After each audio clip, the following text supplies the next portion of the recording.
Voilà. Alors donc, voilà. Donc les papillons de jour, bon en France, en fait les papillons, il y a un grand groupe de papillons, il y a à peu près plus de 5000 espèces en France, mais les gens s'intéressent beaucoup plus aux papillons très colorés, que l'on voit dans ces jardins, que l'on voit dans la nature, on appelle ça les papillons de jour. Et ces papillons de jour, ben en fait, ils sont menacés en Europe. Pourquoi? Alors, au début, historiquement, ce sont les papillons qui étaient liés aux zones humides qui ont disparu parce qu'au cours du XXe siècle, on a remblayé les zones humides, etc. Depuis la fin du XXe siècle, il y a aussi un groupe de papillons qui sont liés à des milieux qui sont favorisés par l'homme avec l'élevage, avec la fauche. Ça, c'est tous les papillons qui sont liés à des prairies ou des pelouses. Et avec la déprise agricole que l'on observe aussi bien en plaine, d'abord en plaine et maintenant en montagne, ben on voit ces papillons qui chutent. Voilà, depuis à peu près le milieu du XXe siècle. Et actuellement, ce que l'on observe, c'est en fait toute la faune commune, tous les papillons communs. Et ces papillons communs, il y a un suivi en France et puis en Europe.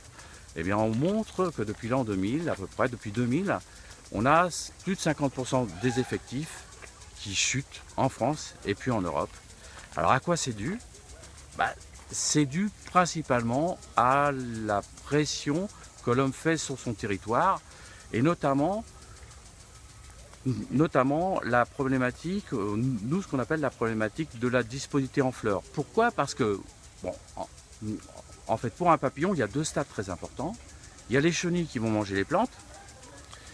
En gros, un papillon, il a toujours soit une plante hôte, soit plusieurs plantes hôtes. Mais ce qui est important aussi, en fait, pour l'adulte, c'est la disponibilité en fleurs, parce que l'adulte a besoin des fleurs pour se nourrir au niveau du nectar. C'est pour ça que les papillons ont une grande trompe pour aller chercher le nectar. Or, on s'est rendu compte que la disponibilité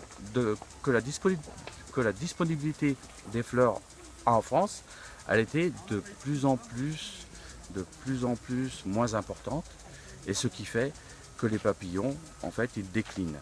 Et ce qui est intéressant avec les jardins, ce qui est vraiment intéressant avec les jardins, c'est que ça permet, avec des jardins très fleuris, ça permet à ces stades de papillons adultes, à ces beaux papillons que l'on voit partout voler, ça leur permet de faire que les populations se maintiennent, parce que grâce à l'alimentation des adultes, ils vont pouvoir se reproduire, ils vont pouvoir faire des œufs et des chenilles qui vont peut-être par moment manger votre chou, votre carotte, mais ces fleurs vont permettre de garder une biodiversité très intéressante.